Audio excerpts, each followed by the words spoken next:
वाढता उत्पादन खर्च आणि निसर्गाच्या संकटामुळे पारंपरिक शेती परवडत नाहीये। हीच गोष्ट लक्षात घेऊन ईश्वरलाल पाटील यांनी आपला मुलगा गणेश याला हायटेक शेती करण्यासाठी प्रोत्साहन दिलं।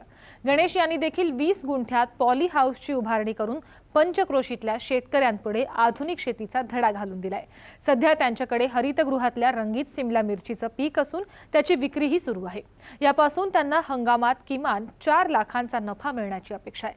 आज आपण त्यांच्या रंगीत सिमला मिरची पिकाची यशोगाथा जाणून घेण्यासाठी जळगाव जिल्ह्यातल्या दापोरी गावाला जाणार आहोत। एरंडोल तालुक्यात दापोरी गावात गणेश पाटील आपल्या वडिलांसोबत शेती करतात। पूर्वी ते पारंपरिक पद्धतीने शेती करत होते, पण पारंपरिक शेतीचा खर्च वाढल्यानं त्यांना ही शेती परवडत नसल्याचं लक्षात आलं। मग त्यांनी आधुनिक शेती तंत्राकडे वळण्याचा निर्णय घेतला। आम्ही 20 गुंठ्याचं पॉली हाऊस बनवायचं ठरवलं आणि इथे आम्ही पहिले 2 वेळा नागाटी करून घेतली ट्रॅक्टरने। नंतर त्याला कल्टिवेटर केलं आणि व्यवस्थित बेड बनवून त्याच्यावर बेसल डोस टाकले। बेसल डोसमध्ये तुमचे आपले शेणखताचे 10 ट्रॅले ट्रॅक्टर शेणखत टाकलं। नंतर निंबोळ पेंट टाकली 1 टन। नंतर आपलं DAP, super phosphate, magnesium sulphate आणि आपले NPK असे सगळ्या प्रकारचे बेसल डोस आम्ही जमिनीत टाकून दिले।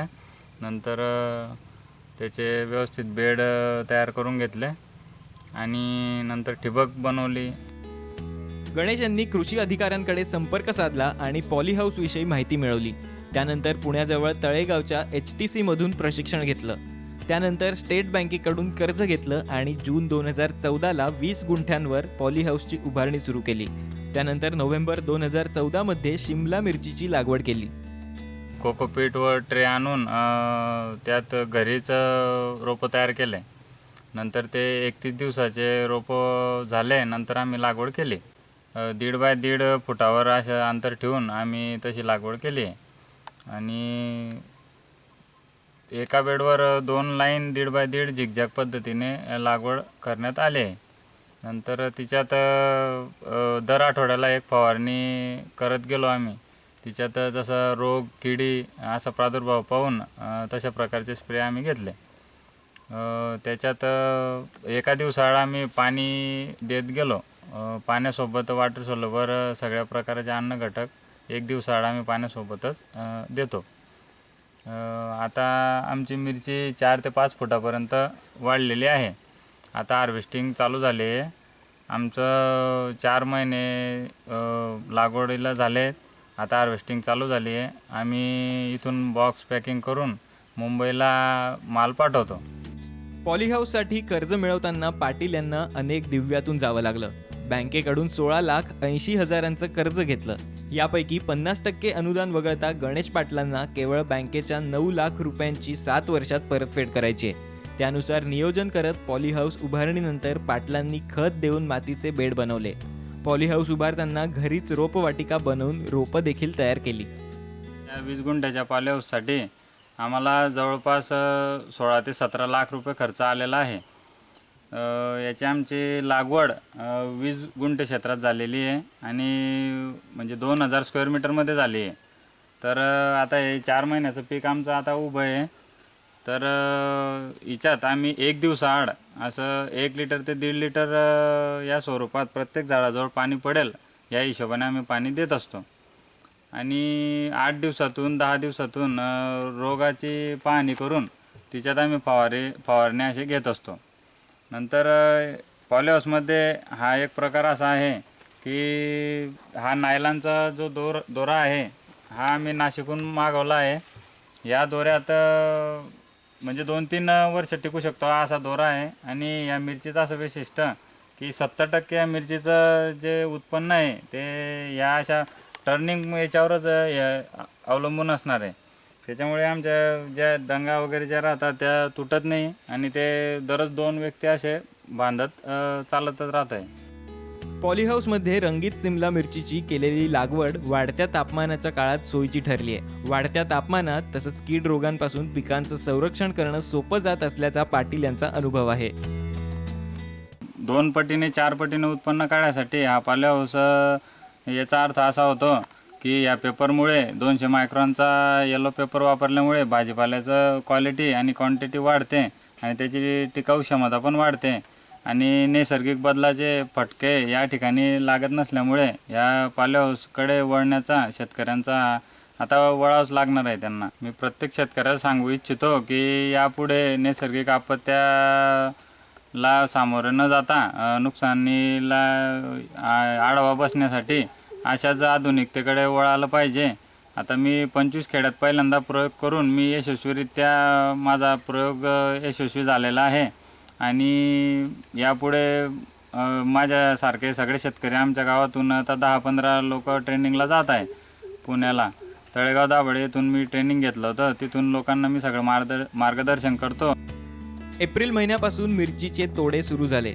आत्तापर्यंत 8 ते 8.5 टन मिरचीची विक्री करण्यात आली आहे, तर आणखी 8 टन मालाचं उत्पादन हाती येईल अशी अपेक्षा आहे. याची सरासरी 50 रुपये किलोने विक्री झाली आहे. आतापर्यंत 4 ते 4.5 लाखांचं उत्पन्न हाती आलंय, तर आणखी 4 लाखांचं उत्पन्न हाती येईल. यासाठी त्यांना 2 लाख रुपये खर्च आलाय. तो वगळता या हंगामात 6 लाखांच्या नफ्याची त्यांना अपेक्षा आहे.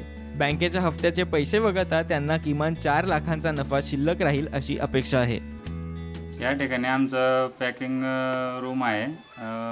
इथे आम्ही पॉली हाऊसमधून माल आणून इथे व्यवस्थित त्याला पुसून ग्रेडिंग करून आणि 25 किलोचा पर बॉक्स याप्रमाणे आम्ही पॅकिंग करत असतो.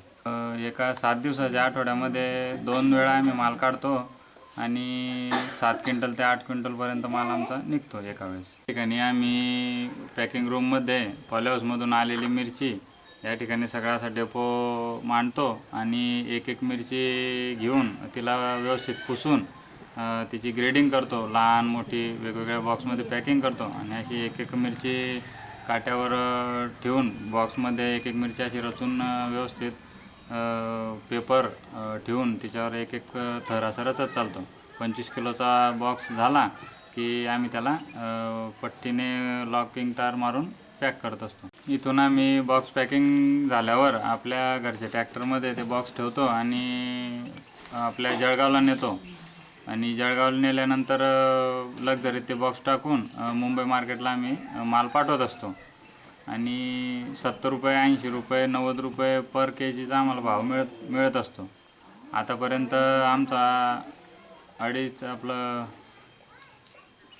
25 क्विंटल माल आमचा तोडला गेला आहे आणि सरासरी भाव आम्हाला 70 रुपये पर केजी प्रमाणे मिळाला आहे. तर आता आमची 1.5 ते पावणे 2 लाखापर्यंत मिरची तोडून झाली आहे. आम्हाला ते पैसे पण मिळाले आणि आता अजून 4 महिने आमचं हार्वेस्टिंग चालू राहणार आहे. गणेश पाटलांचे कुटुंबीय त्यांना शेतकामात मदत करतात. घरातले सदस्य शेतात राबत असल्यानं सगळी कामं वेळेवर होतात असा त्यांचा अनुभव आहे. मी सगळ्या आधी पारंपरिकरित्या शेती करत होते. मग त्यांना असं हे झालं की बुवा आपण हे पॉली हाऊस निर्माण करायचं बुवा असं. मग त्यांना सगळ्यांनी असं प्रोत्साहन दिलं की बुवा आपण पॉली हाऊस उभं केलं पाहिजे. सगळ्यांनी साथ दिली. मग तेव्हा आम्ही पॉली हाऊस तयार केलं बुवा असं. मग आधी बेड तयार केले, शेत तयार केलं, बेड तयार केले. त्याच्यामध्ये मग नंतर आम्ही रोप लागवड केली, घरच्या घरी लागवड केलेली आम्ही कोको पावडरमध्ये. आणि मग त्याच्यानंतर 1.5 महिन्याने आम्ही रोपांची लागवड तयार केली. मग त्यांना असं जेव्हा ज्याप्रमाणे मिरची मोठी झाली त्याप्रमाणे दोऱ्या बांधत गेलो. काही असे खराब पानं असतात ते तोडणी करतो आणि 100% कलर आला तरच ती मिरची आम्ही तोडतो. गणेश यांच्या प्रत्येक निर्णयामागे आई वडील खंबीरपणे उभे असतात. त्यामुळे केवळ 10वी पर्यंत शिकलेल्या गणेश यांना आधुनिक शेती करणं सोपं झालंय. हे पॉली हाऊस आम्ही उभारलं 6 महिन्यापूर्वी. नंतर आम्ही बियाणं आणलं, कलर कॅप्सिकमचं बियाणं आणून घरीच आमच्या मुलांनी ते रोपं तयार केली. रोपं तयार करून लागवड केली. लागवडीपासून आतापर्यंत म्हणजे आम्हाला धाकधूक वाटायची की कसं उत्पन्न येतं, काय येतं. कारण आम्ही आधीच मार खाल्लेले शेतकरी असतो निसर्गाच्या ह्याच्याने. तर आता माल निघायला लागला, थोडं बरं वाटायला लागलं. असं वाटतं की अशी शेती सगळ्यांनी केली पाहिजे. आम्ही शेतात निंदकाम करतो, नंतर खराब पानं काढतो किंवा कलर आल्यावर मिरची तोडतो आणि त्याची पॅकिंग करतो पुसून. हे वगैरे असे काम करतो आम्ही.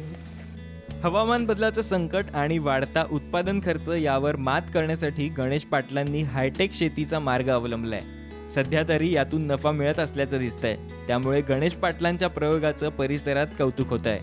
संजय महाजन, साम टीव्ही, जळगाव.